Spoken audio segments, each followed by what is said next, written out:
গানে গানে যদি আমার মনের কথা তোমার মনের কাছে পৌঁছে যায়,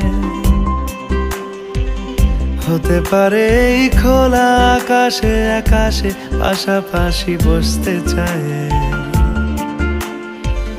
গানে গানে যদি আমার মনের কথা তোমার মনের কাছে পৌঁছে যায়। আমার নামের সাথে আজও তোমার নাম নাই লোকে, থাকে না পাওয়ার ঠিক, হতে পারে এই খোলা আকাশে। আশা করো না আর বেশি ভালো বাসা করো না। তোমরা যারা এখনো দেখোনি প্লিজ তোমাদের নিকটবর্তী সিনেমা হলে গিয়ে ধূমকেতু সিনেমাটা অবশ্যই দেখো।